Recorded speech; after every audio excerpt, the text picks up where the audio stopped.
대학을 졸업한 다음에 이제 하나님의 부르심을 받고 목사가 되어야겠다라는 생각을 했습니다. 많은 갈등 속에 또 마음이 안정되지 못하죠. 그런 어떤 급격한 진로 변경이 있었을 때는. 그래서 목사님하고 찾아가 상담을 하는 것입니다. 목사님, 제가 지금 너무너무 마음이 괴롭습니다. 신학을 해야 될 것 같은데 잘하는 결정인지 모르겠고 정리가 하나도 안 됩니다. 이제 목사님 말씀하셨습니다. 원래 그러는 거야. 하나님 음성을 듣고 소명을 받을 때 자기가 분명하다고 생각했던 그 진로에서 벗어나서 다른 길로 갈 때는 이게 도대체 잘 가는 길인지 확신도 들지 않고 이거 어떻게 되는 건가, 갈 바를 알지 못한 채 그냥 가는 거다 라고 말씀을 해주셨습니다. 그래서 제가 원래 이렇게 하는 건가 보다 하면서 이제 신학교를 지원하게 되었습니다. 한국에 신학교가 많습니다. 그래서 대학교에 있는 신학교가는 아니고 대학을 다 나온 사람들이, 신학교든 어떤 일반 전공이든 한 사람들이 신학대학원을 3년을 마쳐야 이제 목사가 되는 것이죠. 미국이나 한국이나 다 비슷합니다만은. 그 다음에 자기가 좋은 신학교를 찾아가는 게 아니에요.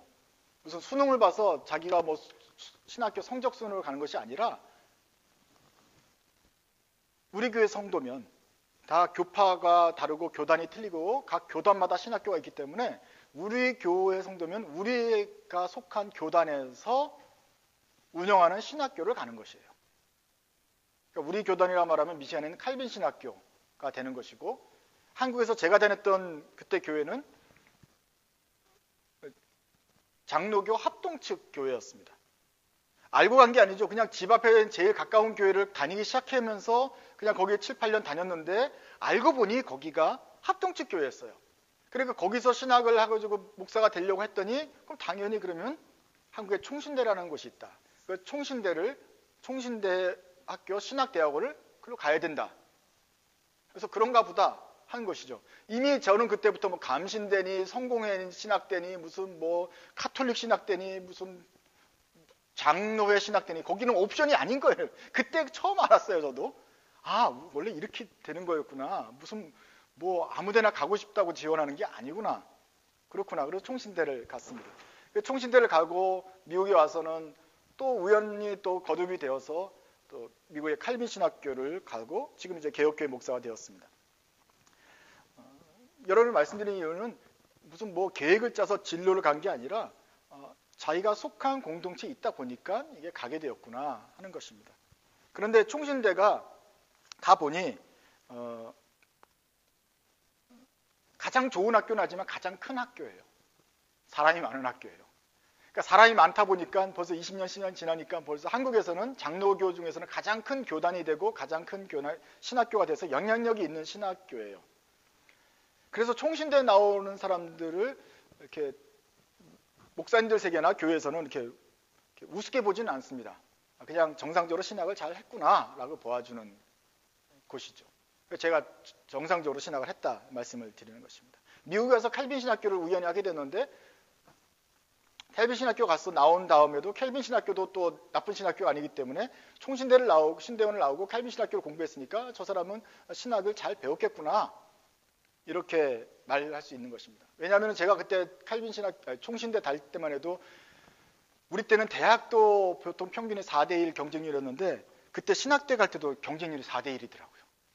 신학대학원 갈 때도. 그래서 어쨌거나 저도 뽑혀서 신학을 한 것입니다. 왜 이 말씀 드리냐면은 이단이 아니다 하는 것이죠. 뭔가 우리가 좀 새로운 걸 해보고 이 시대에 맞는 걸 해보자 그럴 때 다들 우리가 걱정하는, 이게 지금 제대로 맞나 하는데, 여러분 제가 그냥 고리타분한 정통과 그 보수적인 신학교를 다 거쳤기 때문에, 제대로 거쳤기 때문에 우리가 하는 일이 그 바운더리 안에서 충분히 좋은 길이다 라고 말씀을 할 수가 있다. 그래서 우연치 않게, 제가 뜻하지 않게 총신대학교 신학대학원을 나왔습니다. 근데 제가 거기서 3년 동안 배운 것은 그렇게 많지가 않습니다. 수업 시간에 뭘 배웠냐 그러냐면 기억이 덜 나지 않습니다. 사실은 참 공교롭게도 제가 간 해에 좀 좋은 교수님들은 또 학교를 떠나고, 또 들을만 하다 보니까 또 그 사람은 안식년이어가지고 마침 저를 안 가르치게 되고, 그래서 저는 스스로가 교수님 운이 되게 없는 사람이다. 하여간 좋은 사람들은 다 떠나고 그냥 나쁜 사람이라고 말하지 않지만 수업 내용이 별로 이렇게 재미없는 교수들만 남아서 그분들한테 주구장창 배웠다는 안타까운 상처가 저한테 있어요.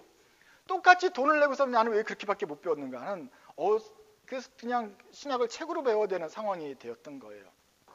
그래서 수업 내용도 별로 기억나는 게 없고 뭐 이렇게 좋은 선생님한테 이렇게 귀염을 받은 적도 없습니다. 그러면 제가 총신대 3년을 다닌 것이 어떤 아무런 무의미 했느냐? 물론 목사로서의 소양을 갖추는 데는 도움이 많이 됐습니다. 그러나 특별히 기억에 남는 감사한 것이 있었는데 저는 거기서 사람들을 만났습니다. 좋은 사람도 만났고 특별히 기억나는 것은 나쁜 사람들을 많이 만났습니다. 많은 사람들을 보면서 실망했습니다. 지금까지 신학교에 가기 전까지는 성도로서 그냥 목사님들 세계를 보고 있는데 거기 가서 보니까 소위 말하는 잘 나간다는 하고 성공했다는 목사라는 분들이 와서는 목에 힘을 뻣뻣하게 해주고 세상에 있는 명예와 권력 같은 걸 가지고 가서 함부로 막 호통을 하는 모습들을 보면서 아, 저분이 인간성이 저 정도였구나라는 것을 직접 보았었습니다. 우리가 멀리서 볼 때는 그 책으로나 방송으로나 신문으로나 멋있는 것처럼 인격적으로 신령한 것처럼 보이지만 실제로 와서 그분들이 밥 먹는 것도 보고 행동하는 것을 직접 가까이서 보아하니 꼭 그런 것만 아니겠구나 라는 것을 보았습니다. 또 그분들과 함께 어울리는 사람들을 같이 보아하니 뭔가 문제가 있구나. 또 그분들과 함께 어울리는 교수님들이 가르치는 방식을 보아하니 이거 문제가 심각하구나 라는 것을 깨닫기 시작을 했습니다. 뭔가 이분들의 안에 이렇게 카르텔이 형성되어 있구나. 카르텔이라는 건 나쁜 의미입니다. 뭔가 연합전선이 형성되어 있구나라는 것을 알게 되기 보이게 되기 시작했습니다. 근데 그것이 제가 조그만 신학교 갔으면 조금 안 보였을 것인데 이 총신은 재학생 수만 2,000명이었습니다. 목사 후보생들 2,000명이었으니까 세계에서 가장 큰 신학교란 말이에요. 전 세계에서 이렇게 2,000명이나 모이는 신학교가 없는데 그리고 사실 우리 학생들 자체도 우리 전교생이 몇 명인지는 몰라요. 계속 막 늘어나고 그래서 헷갈리는 것이었어요. 학사 문제도 있고 그 안에서 학교도 부정시험도 있는 것도 보이고 이러니 제가 거기서 많은 사람들의 진면목을 보았다는 것이 큰 장점이었습니다. 그러나 그때는 제가 이제 갓 전도사가 되고 신학생이었기 때문에 모든 판단을 보류했죠. 내가 아직 그 목회 현장을 몰라서 그런 것이다. 가보면 그 사람들 나름대로 어떤 고충이 있을 것이고 더 가까이 가서 보면 그렇지 않겠지. 막연한 기대와 또 인간에 대한 믿음을 놓지 않고 판단을 보류하고 있었습니다. 그것이 95년대 어간입니다. 그 신학교에 간 지 벌써 20년이 지났잖아요. 한국에서 목회를 하고 미국에서도 있으면서 또 직접적으로 또 멀리 떨어져서 한국교회를 계속 봅니다. 그런데 그때 신학교 때 봤던 우리 오래된 선배들과 또 가까운 선배들과 바로 앞에 있는 선배들의 그 모습들이 20년 동안 계속 지켜보는데 들리는 소문들에 점점점 저의 확신을 강하게 해줍니다. 그때 제가 좀 이상한 분 같아 라고 생각했던 분들은 계속해서 이상할 뿐만 아니라 점점 더 이상해지고 저 무리들이 좀 뭔가 이상한 일을 꾸미는 것 같아 하면은 그분들이 점점 좀 가다가 좀 해결되고 깨끗해지는 것이 아니라 점점점 나빠지고 뭔가 이 사건을 터뜨리고 그렇게 되더라. 그러더니 신문에 나고 뉴스에 나더라. 짐작컨대 옛날의 것을 제가 20년 전부터 봐왔기 때문에 모르는 사람이 아니라 그리고 한 다리만 건너면 다 아는 그 세계였기 때문에 제가 다른 교단은 모르겠지만 우리 선후배들은 저렇게 해서 혹시 저럴 것이다라고 짐작을 할 만한 충분한 근거가 있었다는 거죠. 그게 총신에서 배운 것입니다. 그래서 그렇게 짐작을 하고 아마 짐작이 맞을 거다. 저분이 지금 심하게 실수하고 있구나 라고 생각을 하고 있는데 이제 가끔 한국에 가잖아요. 한국에 가면 우리 친구들을 만납니다. 그 친구들이 오랜만에 동기 만났다고 자기가 직접 보고 들은 걸 하소연을 하죠. 그런데 제가 전혀 지식이 없는 사람이 아니고 똑같이 같은 걸 보았던 사람이기 때문에 이미 더 이상 설명할 거 없어요. 그러면서 그동안 있었던 일 중에서 핵심 포인트들을 짚어서 몇 가지를 저한테 설명을 해줍니다. 그러면 신문에 났던 거랑 그런 것들은 다 얘기하지 않고도 그 비하인드 스토리를 몇 가지만 찝어서 얘기해주면 저의 확신이 저도 이해가 돼요. 그래서 그랬구나. 내 판단이 맞았구나. 뉴스에 나올만 했구나. 뉴스에 나온 것보다 더 심한 것들이 비하인드 스토리가 있었구나. 이 사람들만 혼자서 끙끙 앓면서 했던 것을 저한테 하소연하면서 우리들이 한숨을 푹푹 쉬는 그런 대화가 오고 가고 했었죠. 그것이 한 5년 전, 10년 전 그때쯤 이야기입니다. 한국교회가 막 이제 소용돌이로 막 접어들고 있을 때의 문제입니다. 그 사건의 전후를 대략 파악을 하게 되죠. 그래서 결국 내가 느낀 것은 사람이 어떻게 변하지 않는구나. 하나님께 살아있고 그 사람이 기도도 하고 종교 행위도 하다 보면은 간혹 이제 평신도들도 은혜를 받고 회개도 하는데 우리가 좀 이상하다고 생각됐던 그 선배들은 계속 이상한 게 돌아가고 있구나. 그러면서 점점 나이는 드시니까 교회 지도자이면서 행사를 하고 있고 성도들은 잘 모르겠지만 우리들이 볼 때는 이건 이상한 건데 그리고 20년 동안 계속 이상한 건데 그 악이 점점 더해가더라. 그리고 나도 경험을 했고 실제로 경험하는 친구들의 증언을 보면 진짜 구제불능이구나 생각을 하게 됩니다. 사람이 권력과 돈과 명예가 생겨지면 그것을 가지고 그 악한 사람들은 주변을 장악합니다. 장악하면서 시스템 자체까지 아예 그 규칙까지 다 그렇게 만들어서 자기의 편한 대로 자기가 원하는 대로 조직을 장악을 해갑니다.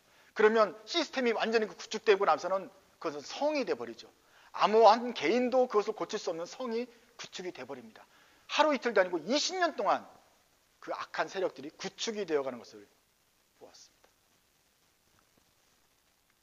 옛날에도 그런 세력이 있겠지만 그분들을 다 이제 늙으시고 우리가 봤던 그 젊은 신예들이 이제는 교계를 장악해서 나쁜 짓을 하고 있더라 하는 것이에요. 이제는 어느 누구도 그 조직을 제어하기 힘듭니다. 대신 다른 친구들이 또 그 주변에 있는 사람들이 방패막이가 되어가지고 그 나쁜 짓들을 비호해주고 대신 괜찮다고 변호를 해주면서 점점 같이 나빠지는 것을 보게 됩니다. 거기에 대해서 속상했던 우리 친구들은 다 교회가 조금 해가지고 그냥 속으로만 눈물만 흘리고 있어요.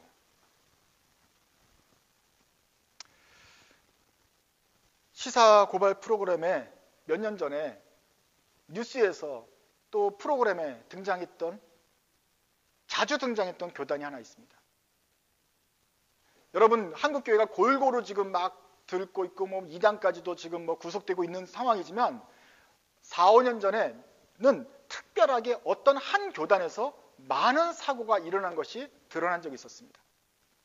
어떤 성추문이고 돈을 횡령하고 무슨 뭐 살인 사건도 일어나고 뭐 그런 정신없는 일들이 일어난 교단이 어디였을까요? 합동측, 우리가 나온 총신대 사람들이 하필이면 그 해에 그 전후로 해가지고 그 교회에서 일어나고 감췄던 일도 하나님이 드러내시고 발각이 되고 구속이 되고 혼나고 갑자기 사건이 퍼지고 해서 정신이 없을 정도였어요. 여러분들은 잘 모를 거예요. 근데 우리들은 선후배 관계이기 때문에 아이고 또 쳤구나. 또 우리 교단이야. 또 우리 선배야.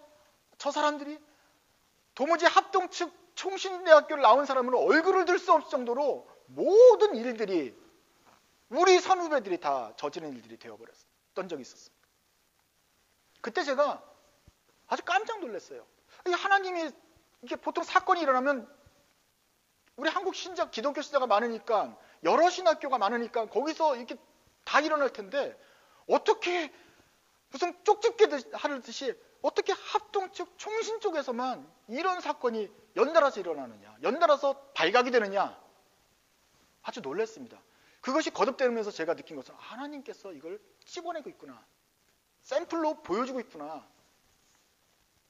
라는 것을 느꼈습니다. 하나님께서 이 도무지 안 된다라고 한국에서 가장 목에 힘주고 장자교단이라고 자일 교회수 많다고 우쭐대던 이 합동측 교단의 모든 오래된 교회뿐만 아니라 젊은 목사들까지도 다 잘못하는 것들을 지적해서 드러내시더라. 한국교회가 한때 저 사람은 한국교회 유망주야, 큰 기둥처럼 될 것 같아 라는 사람들이 다 넘어지더라. 근데 어떻게 요 교단만 하나님이 쪽집게 뽑듯이 그렇게 하느냐 놀랬고, 제 개인적으로는 바로 그 교단의 신학교를 나온 저로서는 차마 목사로서 얼굴을 들고 다닐 수 없을 정도다. 2000년대 넘어와서부터 제가 목사로서 참 너무 부끄러웠습니다. 어디 가서 목사라고 말하기가. 근데 그 2010년도 어간부터는 총신대 나온 목사라고 말하기가 너무너무 부끄러울 정도로 이 총신대가 한국교회의 그 타락을 아주 주도하는 것이 되어버렸어요. 그러니 한국에 있는 우리 친구들은 얼마나 속이 상했겠으며, 밖에 나와 있는 저도 얼굴이 뜨거워서 속이 상했고, 또 제가 자랐던 교단이고 제가 다녔던 신학교이기 때문에 애증이 있는 것이죠. 배운 게 없다 할지라도 그래도 거기가 내가 자라온 모교이기 때문에 너무너무 속이 상하고, 한 달이 건너면 아는 선배들이 저렇게 실족하는 걸 보면서 속이 상하고 울게 되는 것이죠.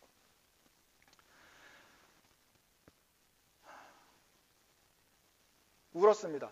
그런데 제가 한국에서만 13년을 거기서 속해 있었고, 또 미국에 나와서 객관적으로 보면서 본 진단한 결과, 이 지금 합동 측 교단은 거기에 착한 사람도 물론 있지만 전체 시스템이 다 강도의 소굴이 되어버렸다. 누구 하나 작은 사람이 나서 이렇게 개혁을 하자 할 정도가 될 수 있는 것이 아니라 이미 시스템이 다 장악이 되고 그 끼리끼리가 다 요직을 맡고 있고, 그 사람들이 또 비리가 다 서로 얽혀있기 때문에 이것은 완전한 소굴이 되어버려서 이게 쉽게 고칠 수가 없게 된 상황이 됐다고 제가 진단을 할 수밖에 없는 것입니다. 거기 아무리 혼자서 깨어 있어도 그 시스템을 누가 고칠 수가 없게 되어버렸다라고 판단을 하는 것입니다. 제가 거기서 배운 게 뭔지 아십니까? 총신에서 어떤 조직신학이나 무슨 성경신학을 많이 배운 것이 아니라 저는 거기서 사람이 얼마나 악할 수 있는지를 보한 것입니다. 제가 공부할 때는 안 보였지만 20년 동안 그 교단에 속해 있으면서 보면서 사람이 어떻게 조금 악했는데 점점 악이 더 심해질 뿐만 아니라 점점 어떻게 저렇게까지 멍청할 정도로 조직적으로 악할 수 있는지 분명히 보게 되었습니다. 사람들이 이렇게 모여서 머리를 놔둬도 얼마나 멍청하게 또 그렇게 장악을 하면서 할 수 있는지, 그 조직 자체가 얼마나 타락할 수 있는지를 보았습니다. 사람들은 총신에 가면 신학을 배우는 줄 아는데, 그 중에서 저도 신학을 배웠겠지만 지금 돌이켜보고 생각하니 정말 신학을 잘 배운 것 같아요. 특별히 그 중에서 저는 목회학이나 실천신학을 배웠다고 생각을 했는데, 알고 보니 이제 보니 제가 조직신학을 정확하게 배웠더라고요. 조직신학 중에서도 신론이 있고 인간론이 있고 기독교론이 있고 교회론이 있는데, 거기서 인간론을 제대로 배운 거더라고요. 인간론은 뭐예요? 결국 인간의 타락과 죄에 관한 거예요. 그래서 인간론은 다른 말로 죄론이에요. 죄가 얼마나 심각한가. 저는 총신에서 수업 시간에 다른 것을 배운 것은 기억이 하나도 안 나지만 지난 20년간을 통해서 우리 교단에 있는 모든 사례들을 그렇게 보는 결과 죄가 얼마나 강한지, 인간이 얼마나 구제불능인지, 한 인간과 여러 인간들이 합쳐서 조직 자체가 얼마나 죄의 덩이가 될 수 있는지를 똑똑하게 경험을 하고 아파했습니다. 그래서 총신이 제게 가르쳐준 것은, 신학 수업에서 가장 중요한 것은 인간론, 죄론이다 하는 것입니다. 자, 그런데 이것은 다른 목사들은 알 수가 없는 것입니다. 총신에서만 배운 것입니다. 다시 말하면 미국에 있는 다른 모든 목사님들도 있어요. 그래서 다른 목사님과 만나서 교제도 하고 회의도 해요. 쉬는 시간 와서 물어봐요. 목사님들이, 야, 진짜 그러냐? 너네가 넘겨짚고서 그냥 대충 그렇게 비난하는 거 아니냐? 목사님들이 그렇게 물어봐요. 그러면 이 말을 들을 때 저뿐만 아니라 우리 총신 나온 목사들은 가슴을 칩니다. 우리끼리는 창피해서 말도 서로 안 하고 있는 거예요. 그거는 우리끼리만 모이면 어떻게 하는 거지, 밖에 소문을 낼 수가 없잖아요. 근데 사람들은 다른 신학교 나온 사람들은 이 죄론을 제대로 안 배워가지고 케이스가 없어서 아직도 낙관적인 거야. 그래도 좀 좋은 사람인데 혹시 와전이 된 거 아닐까? 우리는 답답해가지고. 그래서 우리가 좀 찝어줍니다. 목사님, 요거 알죠? 그러면 중간중간에 요거 여기가 비하인드 스토리예요. 그런데 이거 또 있어요. 그렇게 또 몇 가지를 설명하자 그 목사님들이 와, 그거 진짜 문제 있네. 한참 설명을 해야 몇 년 지난 다음에 우리 당사자들이 이 내부 사람들이 실제로 말을 해줘야 그러면 그건 진짜 문제네. 이제 일은 나온다는 거예요. 이해되세요? 다른 교단에서 공부한 목사님들은 이 얼마나 인간이 아플 줄을 아직 뼈저리게 체험을 못했기 때문에 우리가 찝어주면 그제서야 그거 진짜 나쁜 사람이네 이렇게 되는 거예요. 말하는 거예요. 그걸 제가 보면서 느낀 거예요. 아, 총신에서 제가 진짜 인간론을 배웠구나. 그래서 우리 총신 나온 사람들은 인간이 악한 것을 빨리, 그나마 우리 총신 사람, 합동교단에 관한 문제에 있어서는 남들보다 한 5, 6년을 먼저 느끼고 고민하고 속상해야 하는 거예요. 근데 다른 사람들은 그걸 전에 듣고서 나중에 알기까지 한 5, 6년 더 걸리다는 것을 알게 되었어요. 하물며 다른 교단 나온 목사님들도 그런데 하물며 목사가 아닌 평신도 여러분들은 이 죄론을 알겠느냐. 그래서 이런 문제가 있다 그러면 기본적으로 우리는 착하고 순진하니까 어떻게 생각합니까? 오해받을 소지도 있겠지. 선의로 했는데 그것이 잘못 와전돼가지고 언론에서 그렇게 잘못 오해한 걸 수도 있겠지. 혹은 저 사람이 좋은 사람인데 한 번 실수한 거겠지. 안타깝네. 그리고 목사인데 하나님께 영광을 돌리고 살지 않았겠어? 설마 그 속의 동기까지도 완전히 그랬을까? 에이, 그런 사람은 없지. 그래도 기독교인인데 양심이 있는데. 그리고 그 친구들도 있는데 그 친구들까지 그랬겠어? 그런 사람들이 여러 사람이 말하는 걸 보면 그래도 뭔가 있겠지 않겠어요? 그 다음에 그 사람들이 전 범죄가 드러난다 하면은 그 다음에 또 무슨 생각하냐면 그래도 우리가 하나님을 기다려봐야지. 하나님이 저렇게 실수한 사람들을 다시 고칠 수 있겠지. 성령을 보내서 회개케 시키겠지. 하실 수 있겠지. 기다려주자. 더 시간을 주자. 우리 이런단 말이에요. 그것은 참 좋은 것입니다. 착한 거예요. 하나님을 기대하고 소망하는 거예요. 교회가 더 깨끗해지기를 또 기회를 주시기를 하는 착한 마음이에요.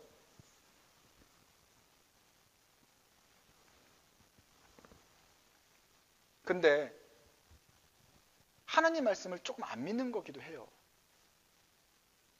물론 하나님은 이 사람을 고칠 수 있어요. 이 상황을 타개할 수 있어요. 새롭게 할 수 있어요.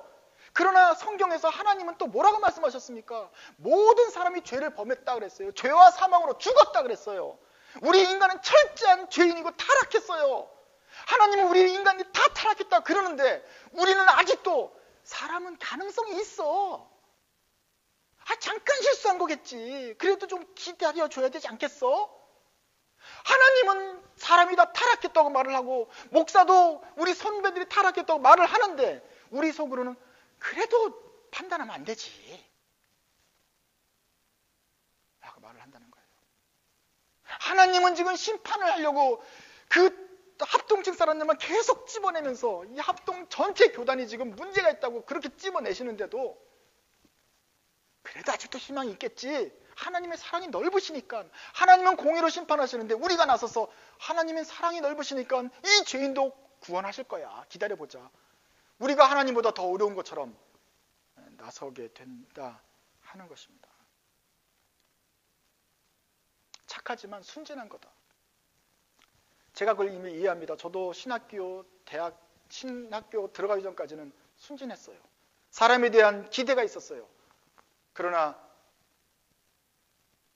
진짜 그 사람들의 성장하는 모습을 20년 동안 지켜보니까 큰 문제가 있다는 것을 발견하게 되었고 또 그때는 몰랐지만 이제 와서 보니 정말로 사람의 타락이 심각하다.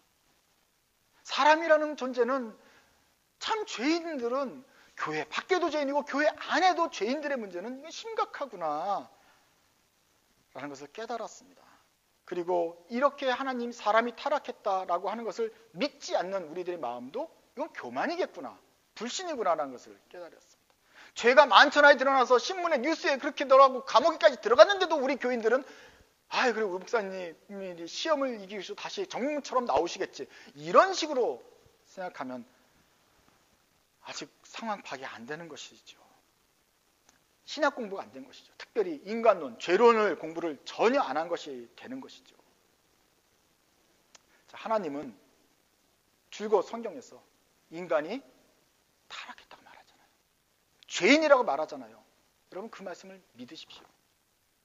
받아들이십시오. 이게 현실입니다. 사사기 21장입니다. 사사기 마지막 장입니다. 그 레위인이 첩과 함께 기브아 지방을 지나는데 거기서 기브아 깡패들 만나서 그 첩이 능욕을 당하고 죽어요. 레위인이 토막을 내가지고 전국에 보내고 그 전국에서 모여서 분노하면서 토막 낸 게 아니라 이렇게 손님 접대를 안 하면 되냐 하면서 기브아 사람들을 혼내자.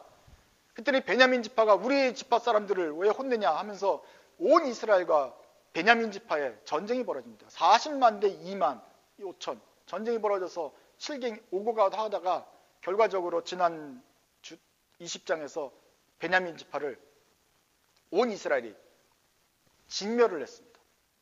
후퇴하는 적이 아니지 형제들을 쫓아가면서 죽였습니다. 다 죽였어요. 남녀노소 거기에 소와 양까지 다 죽여버렸어요. 무슨 이방인 치는 것처럼 그렇게 죽여버렸어요. 아무도 이러면 안 돼라는 생각이 없어 그냥 죽였어요. 그게 지난주까지입니다. 애들 어른 다 죽고요. 전쟁터에서 갔던 청년들, 군인들이 후퇴하다가 살아남은 600명, 베냐민 지파 출신 군인 600명만 겨우 후퇴해서 저 산성에 머물고 있어요. 이것이 전부였어요. 그래서 600명만 죽으면 이제 12지파가 아니라 11지파가 되는 상황이 돼버리는 거예요. 이해되세요? 아브라함에게는 아들 12명이 있었는데 이제는 12지파 그 이름이 하나가 완전히 없어지게 된다고요. 600만만 죽이면 되는 거예요. 40만이 모여가지고. 절대절명의 위기에 있는데 그때 이스라엘이 정신을 차립니다. 생각해보니 유다지파, 므낫세지파, 베냐민 지파가 이제 없어지네? 그때 회개하는 마음이 들어요. 정신을 차렸어요. 이거 우리가 지금 무슨 짓을 저지른 거지? 다 죽이고 가만히 있어보자. 그럼 지파가 없어지면 안 되잖아. 왜 율법을 어기는 거네?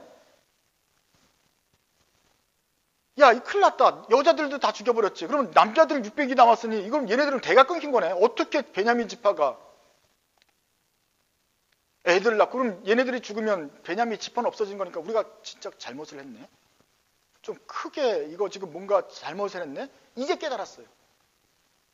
더 문제는 뭐냐면은 막 다 화가 난 나머지 하나님께 맹세를 했어요. 이런 베냐민 지파를 싹 쓸어버려야 되는 거고 이제 앞으로 우리 딸들을 베냐민 지파에 시집 보내지 않기로 이 시집 보내지 마. 맹세합니다. 다 하나님께 맹세를 했다고요. 얘네들이 600명 남았으면 지금이라도 전쟁을 멈추고 어떻게 해야 됩니까? 한 명씩 좀 시집을 보내서 베냐민 지파를 다시 애를 낳게 해서 인구를 늘려야겠다. 그래야 지파가 보존이 되니까. 무슨 천연기념물 보호하는 것처럼 해야 될 거 아닙니까? 근데 좀 전에 우리가 뭐 했어요? 21장 1절에서 딸을 시집 보내지 않겠다. 결정을 해버린 거예요. 그러니 다시 모였어요. 가만히 있어보자. 자, 우리가 600명 남아서 큰일 났고 멸종이 되게 생겼는데 딸은 안 주기로 했어. 그럼 어떡하지? 어떻게 해야 됩니까, 여러분? 뭐 다른 곳에서 가져와요? 그럼 이방인과 결혼하는 거 또 율법을 어기는 거잖아. 율법을 어떻게 잘 지키면서 이 맹세한 것도 어기지 않으면서 이 베냐민 지파를 이렇게 보존할 수 있을까요? 방법이 없어요. 그래서 국리를 맞댑니다. 자, 이번 회의에 참여하지 않은 사람이 누구야?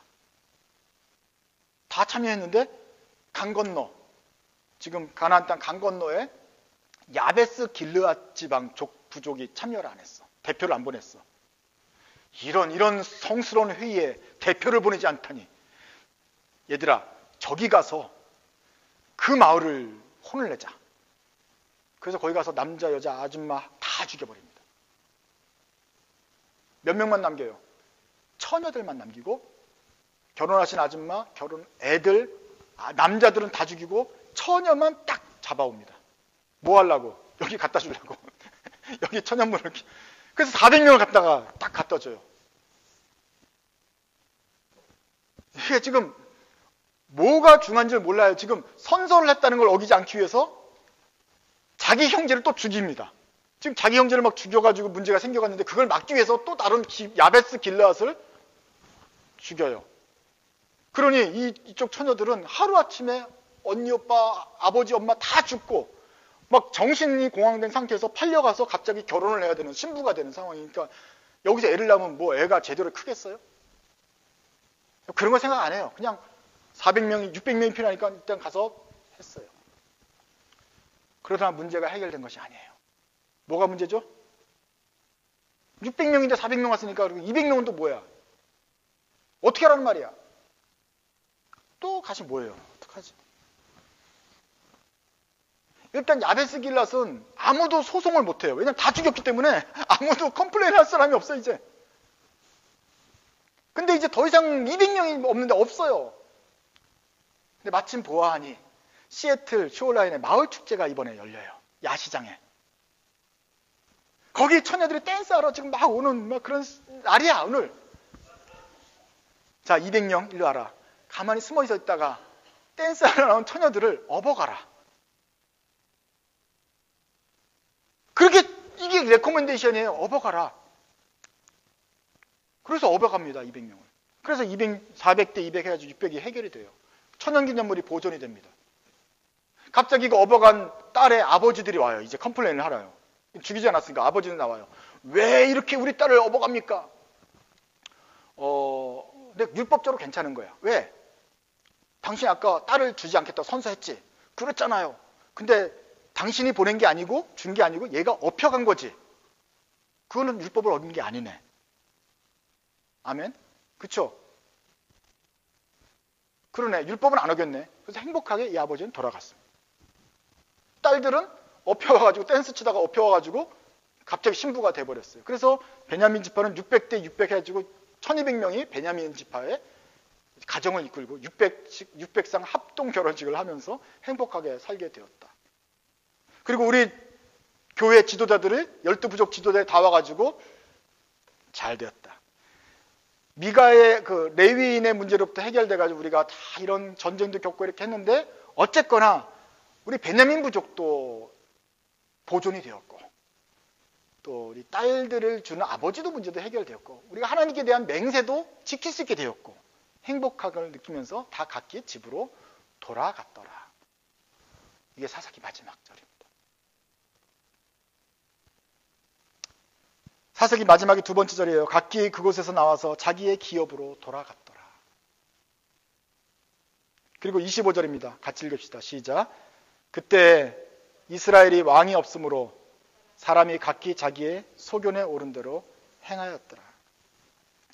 사사기에서는 여기에 대한 어떤 평가도 하지 않고 대안도 주지 않고 욕도 하지 않습니다. 그냥 그때 이스라엘의 왕이 없으므로 사람이 각기 자기 멋대로 행하던 시절이었다라고 끝냅니다.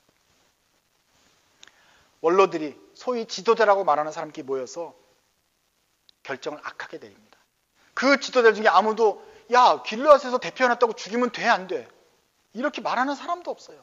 집단 지성이 원래 작동을 해야 되는데 다 타락했으면 타락한 사람끼리 모였으면 더 악한 결정밖에 내릴 수가 없어요.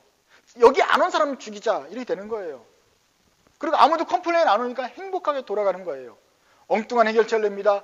사람이 지파가 없어지게 됐네. 또 그걸 또 생각해가지고 또 다른 사람을 죽여버리는 발걸음이 계속 꼬여요. 길르앗 사람들은 하루아침에 수천 명이 죽었잖아요. 부모를 잃고서 납치된 그 여자들은 거기 가서 결혼생활 제대로 할 수 있겠어요? 거기서 난 아이들은 그 트라우마를 안고 살아야 되는데 베냐민 지파가 살든 안 남게 되든 제대로 살겠어요? 거기 춤추다가 잡혀온 여자들은 무슨 죄입니까? 여기서 아무도 여성의 인권이나 그 사람들의 상처나 트라우마에 대해서 얘기하지 않아요. 일이 원만히 해결되었구나. 그러고서 돌아가요. 이게 이스라엘의 상황이에요. 베냐민 지파 살아남은 600명은 어떻습니까? 600명 총각들은 결혼했기 때문에 행복한가요? 자기네만 살아남은 거예요. 온 가족, 삼촌, 친척, 친구, 소와 양까지 다 죽어버린 거예요. 그냥 천연기념물처럼 600명만 살아남은 거예요. 정상적인 아빠 노릇을 할 수가 없을 거예요. 이게 다 이스라엘 지도부가 이스라엘의 원로라는 사람들끼리 결정을 잘못 내려가지고 그것을 또 수습하려고 또 잘못된 결정을 내리고 하는 거예요. 이 사람들이 기도 안 했느냐? 제사를 안 드렸냐? 그러지 않아요. 2절에 보면 기도하잖아요. 베델에 이르러서 거기서 저녁까지 하나님 앞에서 큰 소리로 울며 이르되 이스라엘 하나님 어떻게 12명 중에 한 지파가 없어집니까? 어떻게 이런 일이 있습니까? 하나님께 따지면서 물어요. 그러면서 지혜를 달라고 한 게 이런 거죠. 가망이 없어요. 바닷속에 내려가면 빛이 안 드는 거예요. 근데 가장 밑바닥, 그 해구 밑바닥에 떨어지면 깜깜한 건데 심연이에요. 어비스 그 틈바구니에 들어가면 빛이 한 조각도 없어요. 사사기 맨 마지막까지 오니까 소망의 그림자가 하나도 없습니다. 그냥 그러고 끝나요. 앞에는 그러나 하나님이 그것을 듣고 선지자를 보내서 울게 하셨고, 그러나 하나님이 그것을 듣고 사사를 일으키셨고, 그 삼손같이 이상한 사사라도 그래도 또 일으키시고 하는데, 삼손 이후부터는 지금까지는 그나마 희망의 그림자도 보이지 않습니다. 각자 자기 소기를 옳은 대로 행하였더라 그러면서 아무도 하나님이 아무런 손도 대지 않는 깜깜함이 그 안에 보이는 것입니다.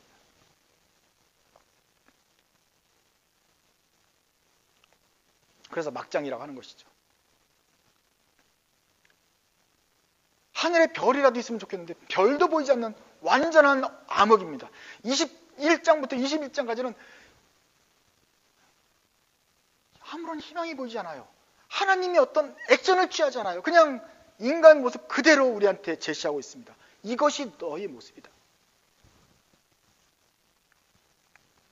성경은 이렇게 분명하게, 이렇게 정확하게 인간과 인간 사회가 얼마나 타락할 수 있는지, 얼마나 타락했는지를 우리에게 말해주고 있습니다. 그런데도 사람들은, 착한 사람들이 계속해서 희망을 품습니다.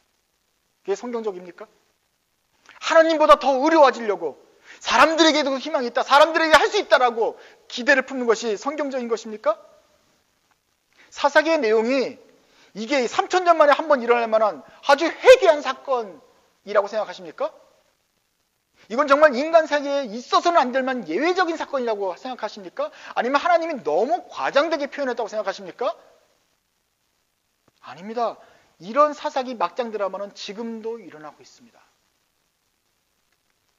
지도자가 모여가지고 잘못된 결정을 내리고 율법을 조그만 걸, 맹세한 걸 지키기 위해서 사람들을 또 죽여버리는 이런 말도 안 되는 결정을 내려버리고 가치 판단이 전복되어버리고 되돌릴 수가 없이 더 수렁으로 빠져드는 결정을 하는 것, 그러면서 전체 이스라엘을 죄악의 소용돌이로 몰고 가는 결정들을 하는 실수들, 그 실수가 반복되는 것들이 지금도 일어나고 있다. 왜냐하면 우리가 같은 사람이기 때문입니다. 이것이 우리가 사는 세상입니다. 이것이 죄가 얼마나 어두운지 보여주는 그 단편적인 모습입니다. 한국교회 막장이라고 망했다고 그러는데 얼마나 망했냐고요? 사사기만큼 망한 것입니다.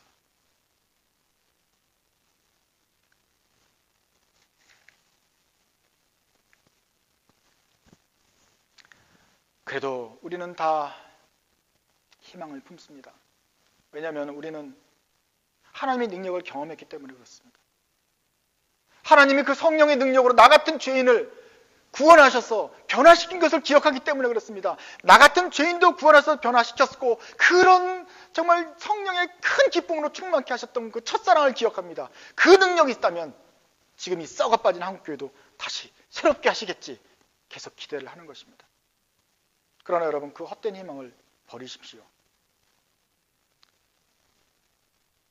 그런 막연한 희망, 그저 그냥 좋고 좋은 휴머니즘, 사람 위에 어떻게 희망이 있겠지,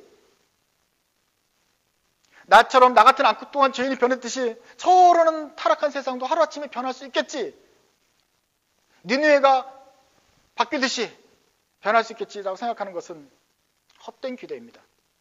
하나님이 할 수 있습니까? 할 수 하나님은 물론 할 수 있습니다. 전능하신 하나님은 물론 할 수 있습니다. 그런데 하나님이 하셨던가요?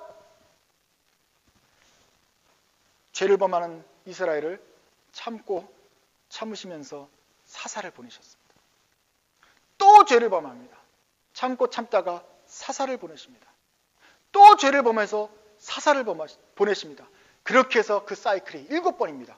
7번은 완전수란 말이에요. 하나님 입장에서는 참고 완전하게 다 참았다. 그렇게 사사를 보내서 끝까지 참았고 기회를 줬는데도, 완전하게 기회를 줬는데도 이스라엘은 끝내 이 모습을 버리지 못했습니다. 완벽하게 참아주신 다음에는 하나님이 그때도 또 참으실까요? 그럼에도 불구하고 참으시는 것이 하나님의 사랑일까요? 그것이 공의일까요? 하나님은 심판하십니다. 사랑의 하나님이시기 때문에 이 악한 세상에서 신음하는 의인들의 기도를 듣기 위해서라도 반드시 심판하십니다. 참으시다가 주님께서도 때가 됐다고 할 때는 심판을 내리시는 심판주이시라는 것을 여러분 믿으시기 바랍니다. 그렇게 해서 소돔과 고모라를 심판하셨습니다. 노아의 홍수로 이 세상을 심판하셨습니다. 그리고 사사기 이 모습도 심판하실 것입니다. 우리가 보고 있는 세상 많은 죄악들을 하나님이 참고 계십니다.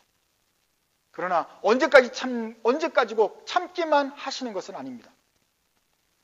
죄에 내버려 두어서 스스로 망하게 하심으로써 망하게 만드시고 다시 시작을 하시는 것입니다. 한 명 정도라면 하나님이 누구를 보내어서 꿈에 조금씩 바뀔 수도 있어요. 그냥 오늘만 실수한 거라면 잠깐 또 고치게 할 수 있어요. 그러나 여러 사람이 집단적으로 오랫동안 수십 년에 걸쳐서 죄에 계속 물들어 있는 것을, 그 전체 사회를 그렇게 쉽게 바꾸지 않습니다. 오히려 멸망을 시킴으로써 새롭게 하시는 하나님의 모습이 성경에 나타납니다. 노아의 홍수전에도 거듭거듭 경고하셨지만 사람들이 듣지 않았어요. 그래서 어느 순간에 비가 내리는 시점이 오는 것입니다. 심판의 때입니다. 소설에 25시라는 소설이 있어요. 그 소설은 바로 이런 것이었어요. 2차 세계대전을 겪는 사람들이 이제 하나님께서 어떻게 일하시는지 고민을 합니다. 그러다가 그 신부가 이렇게 고백을 해요. 내가 보아하니 인간의 1차 세계대전, 2차 세계대전 너무너무 악했다. 내 생각에는 하나님께 아무리 기도해가지고 좀 봐달라고, 살려달라고 기도해가지고 그래도 지금까지 심판이 아직 안 온 것 같아. 심판이 늦춰진 것 같아.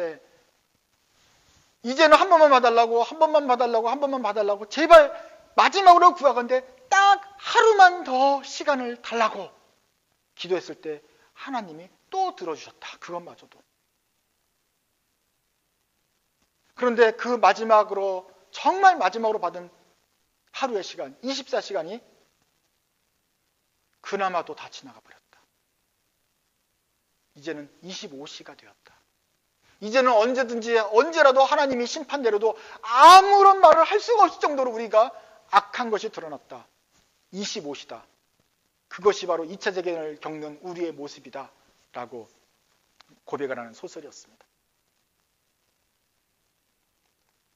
사사기 21장을 보면 지금 25시이죠. 지금이 언제 어디서라도 몇 절에서라도 하나님이 심판을 내려서 유황불로 멸망시키더라도 이스라엘이 아무런 할 말이 없는 그런 악행을 하나님의 이름을 들고 저지르고 있습니다.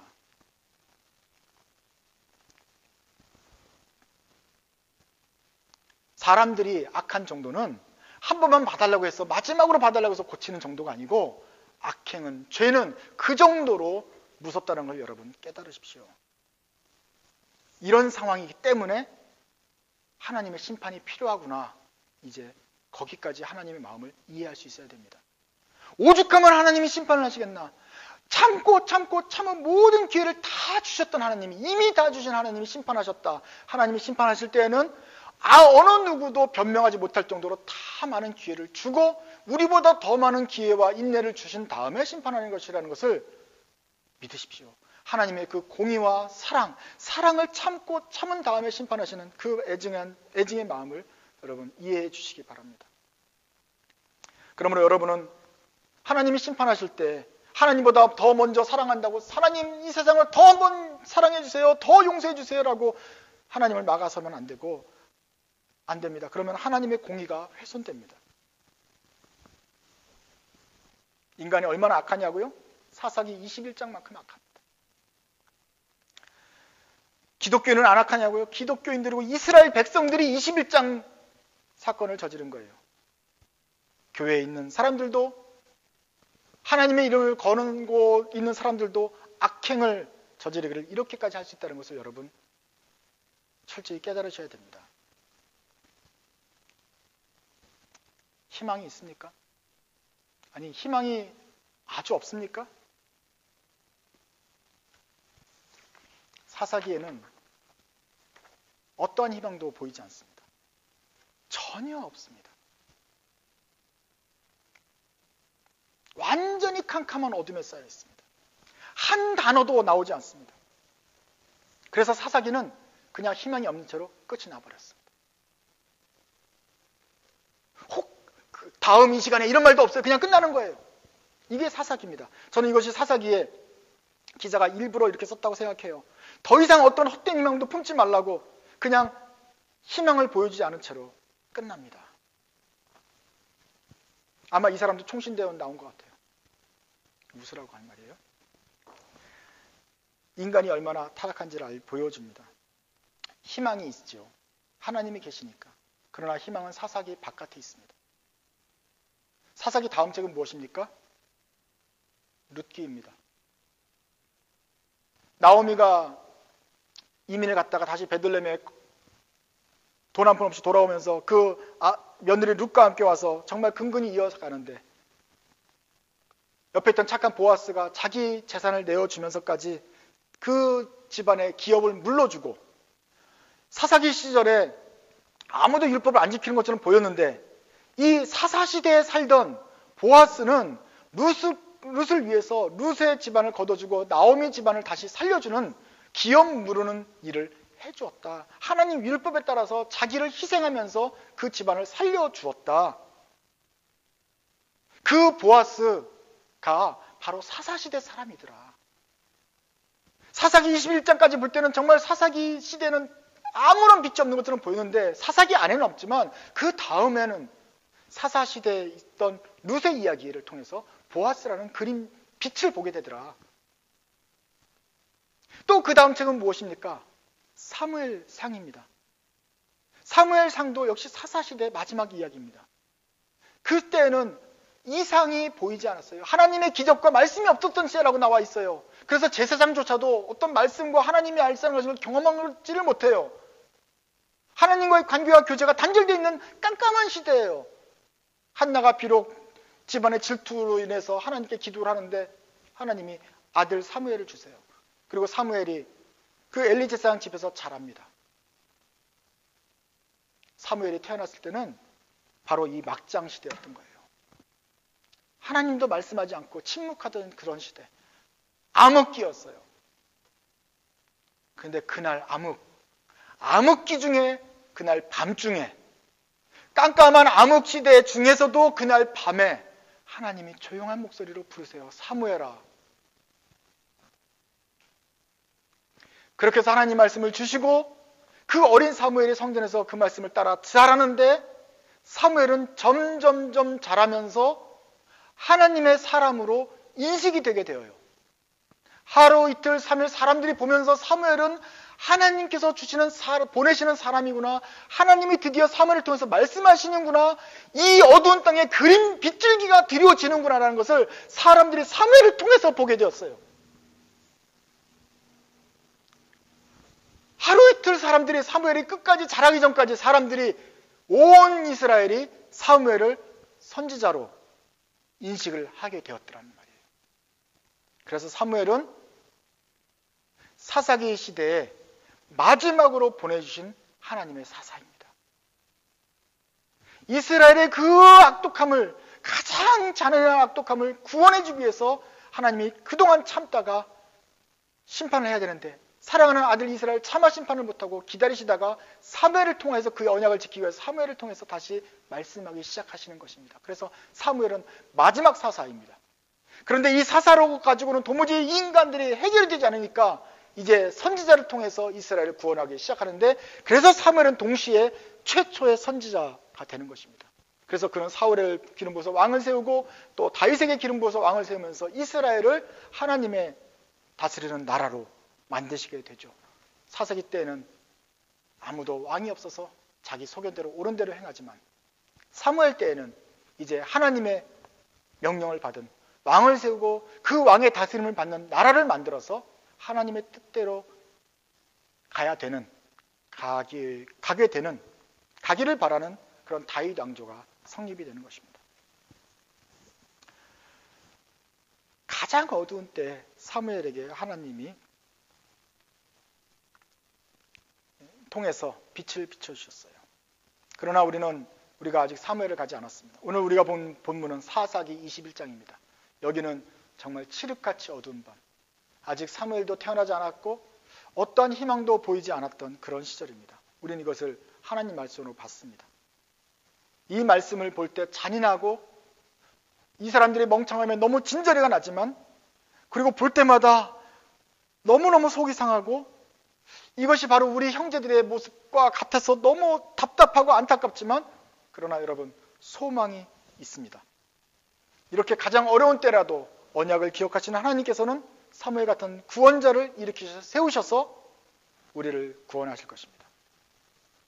이것이 우리를 구원하시는 하나님의 신실하신 일입니다. 그 정점이 바로 예수 그리스도이십니다. 이스라엘은 이때뿐만 아니라 그 뒤로도 계속해서 멍청한 일을 저질렀습니다. 400년간의 침묵기를 깨고 세리 요한 뒤에 나오신 분이 바로 예수님이십니다. 예수님은 사무엘 같은 선지자였고 레위와 같은 제사장이었고, 그리고 하나님 다윗과 같은 왕이었습니다. 그 왕이 오셔서 이 세상에 빛을 주셨습니다. 우리가 찬송하는 대로 가장 어두운 밤에 희망도 끊기고 그 추운 밤에 온기도 없을 때, 아주 캄캄한 심야의 밤에 예수님께서 오시기 직전 그 암울한 시대에 호련하게 천사와 함께 별빛과 함께 구세주가 세상에 나타나신 것입니다. 마귀는 끝내 십자가로 저항하면서 예수님을 십자가에 못 박아 죽였지만 3일 후에 다시 그 새벽에 새벽동이 트면서 어둠을 물리치듯이 어둠이 짙은 그 새벽에 예수님이 무덤을 깨고 나오셔서 죽음을 이기셨습니다. 어두움이 세상을 장악했지만 참 빛을 이기지 못했습니다. 지금도 세상은 어둠에 쌓여 있습니다. 아직 완전한 그날, 재림주 예수님이 오셔서 세상을 완전히 빛의 나라로 들게 하시는 날이 아직 오지 않았기 때문에 아직도 어둠이 우리 속에 있습니다. 우리가 그 어둠 속을 살고 있습니다. 세상에도 그 어둠이 있고 교회 안에도 있고 우리 속에도 조금 남아 있습니다. 마귀의 권세와 영향력은 그토록 깊고 지독합니다. 그렇기 때문에 예수 안에만 소망이 있습니다. 사사들도 성공하지 못했고 사무엘도 크게 성공하지 못했지만 하나님의 약속대로 보내신 그 메시아, 별빛처럼 오신 그 메시아만이 오셔서 우리를 구원하실 것입니다. 살아계신 성령님이 우리 안에 계셔서 우리가 빛 가운데 행하도록 도우실 것입니다. 악한 세상에 내어버려 두시다가도 사랑하는 아들을 위하여서 다시 한번 건지실 것입니다. 우리 사랑하는 우리 성도들은 이 성탄절에 이 구세주를 소망하게 됩니다. 먼저 구세주를 맛보기 전에 먼저 어둠에 쌓인 이 캄캄한 세상을 먼저 보고 메시아가 오기를 간절히 기다리는 마음을 품게 됩니다. 그리고 메시아가 초림한 것을 기억하며 그 기쁨이 온 세상에, 평화가 온 세상에 하늘의 영광이 드렸던 그 첫 크리스마스를 생각하면서 앞으로 오게 될 영원한 크리스마스, 진짜 세상의 심판주로 오실 그리스도의 재림을 더 간절히 기다리고 사모하게 되는 것입니다.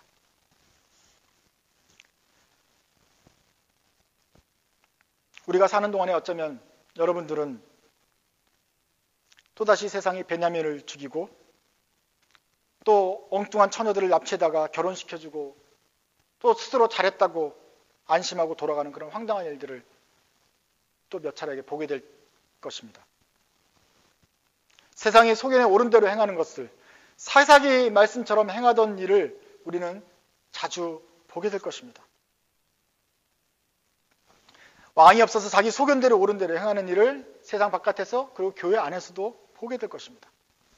그래서 캄캄한 어둠을 직면하게 되겠지만 여러분은 크리스마스의 빛을 계속해서 기억하십시오.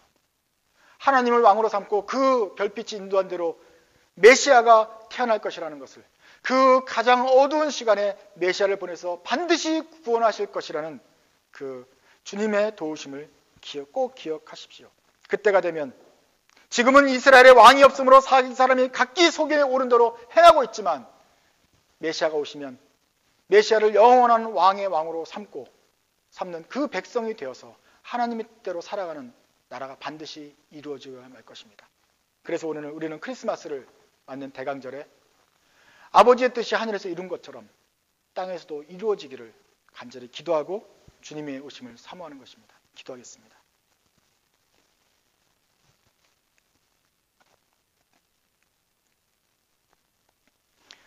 하나님, 교회 안에와 세상 바깥과 어느 곳을 둘러보아도 마치 사사시대처럼 자기 소견에 옳은 대로 행하며 악으로 악을 덮는 그런 어리석은 일들이 일어나고 있습니다. 주님, 저희는 이 땅을 살면서 참으로 하나님께서 모든 사람이 죄를 범하였다, 하나님의 영광 이르지 못한다라고 말씀하신 그 말씀이 진리인 것을 믿게 됩니다. 주님, 그러나 주님께서 저희를 부르신 것은 어떤 평온한 세상에서 부르신 것이 아니고 죄와 사망의 무더기 속에서 저희를 부르신 것을 다시 한번 기억하고 힘을 냅니다. 저희가 예수를 믿고 그 구세주를 만났던 것이 바로 이 어둠 속에서 만난 것이라는 것을 다시 한번 생각합니다. 주님, 어둠 속에 빠져서 죽었던 저희를 구원주신 주님, 주님의 뜻 가운데서 주님의 뜻으로 이 악을 심판하시고 여기서 신음하는 의인들은 주님의 뜻 가운데 뜻으로 건져 주시옵소서. 하나님의 뜻이 반드시 초림 때 이루어졌던 것처럼 이제 이 말세 지말에도 주님의 뜻이 반드시 공평하고 의롭고 사랑으로 이루어지게 하여 주시옵소서. 이 세상을 살면서 저희들이 이 악을 보면서 저희의 영혼이 신음합니다. 주님,